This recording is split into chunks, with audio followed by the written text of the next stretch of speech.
stand up. Don't give up the fight.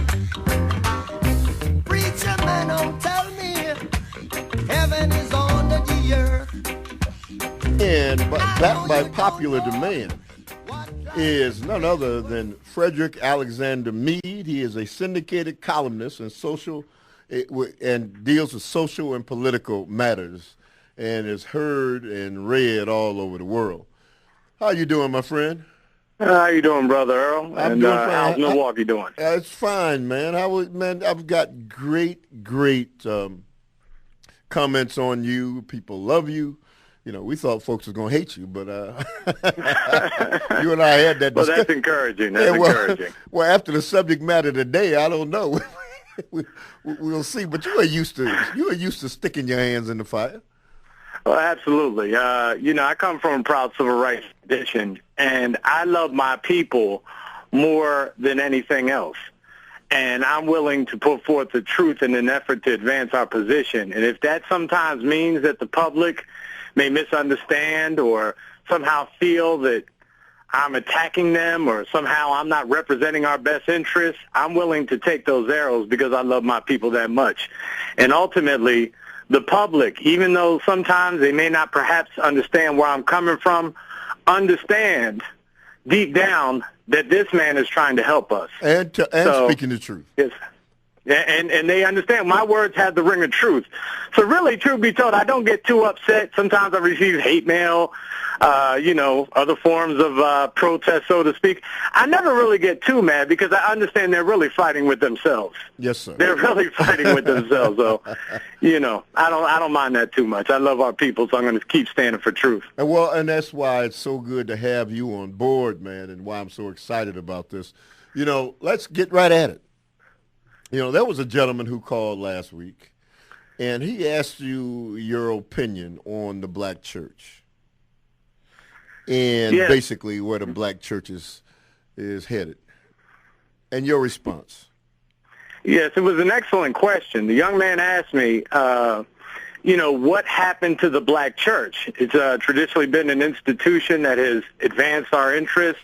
We could always rely on the black church to help us navigate through troubled times. Well, the problem, what has occurred in the black church, there has been a dismantling process in regard to the function of the black church. And it started primarily with the Clinton administration. When President Clinton came to power, he almost on a weekly basis invited black preachers to the White House to eat with him, sit with him, commune with him, take pictures. Well, black preachers had never had that kind of access to a president in the history of this country. So although he was introducing legislation and making decisions that were ill-impacting black folk, largely, and the masses of black people were suffering, as has always been the case in this country, we gave him a pass. The black preachers were so happy to stand next to a president who seemingly liked us. He had a black secretary. He played the sax. We even called him the first black president. We were so happy, the black preachers were so happy to stand next to him, that the call for justice was quelled or diminished, even though the masses were suffering. So the social gospel was watered down. Absolutely, absolutely. At that point, the theology began to be diminished. It became weaker. There wasn't that strong call for justice. Well, what would happen next? George Bush would then come to power, and what he would do would essentially diminish, almost entirely diminish the call of freedom from the black church. Well, what happened? When George Bush Jr. came to power, within the first years of his administration, he introduced something called the Faith-Based Initiative. Now, what is that? That was a piece of legislation he signed into law whereby if you were a church and you had a program that was benefiting the community, federal monies were directed towards that effort. So the church was receiving federal money to support these efforts. Well, what did that do? When black preachers started to receive that federal money, they said, whoa, hold up now. We got to change this thing up, man. No more. The theology had pretty much changed at that point. But those who were, saying the least little bit of something started to even become even more quiet at that point because they did not want to compromise that federal money. They were, for fear that that money might dry up, they refused to challenge the federal government. You know what, Frederick, I remember the debate well, and that was when President Bush was saying that the churches had been locked out of the money that went to programs, social programs across the country. And he thought that it is time that they were allowed equal access to those dollars. I remember that debate well. Mm-hmm. Well, it wasn't a bad idea. For the white community, it actually serves them because they're not in the condition we're in. That's right. So federal monies that would help their communities is a good thing. We are in a poor situation. Federal money from the institution that often causes our circumstance is not a good thing. William Augustus Jones, famous theological scholar and a civil rights giant, used to often say, if you eat the king's meat, you dance to his tune. You can't challenge Caesar if you're taking his money. So when these black preachers started to take that federal money, it changed the theology fundamentally. They said, look, we can't challenge the federal government. We might lose this money. Now, what happened?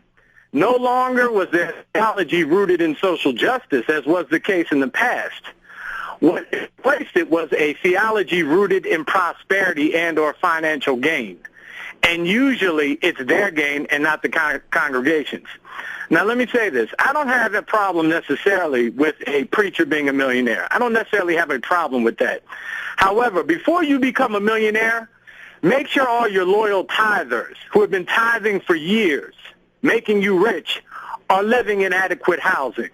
You have elderly women that have been tithing for 40 years, living in Section 8 housing, and the preacher's driving a Bentley or has a Learjet. This is immoral, and it does not honor the legacy of Jesus. Jesus stood for justice. Jesus stood for the people. Jesus was not about prosperity, financial prosperity. He surely didn't want anybody to suffer financially, but it wasn't about finance in abundance. To the extent that you have loyal members of a church, of a congregation, barely surviving while the pastor is living in a mansion. Now, that is immoral and wrong, and that is where we're at now. So, and the worst part about this is it's what happens with the children in the church.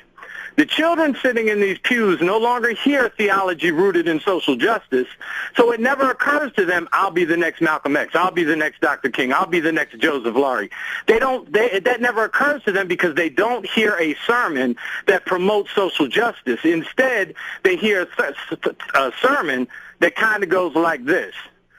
God's getting ready to do something special in your life. He's getting ready to bless you if you just give me money tonight. That's what they hear. So the young children never emerge into the Malcolms or Martins because they don't hear a sermon that reflects that thinking, that ethos.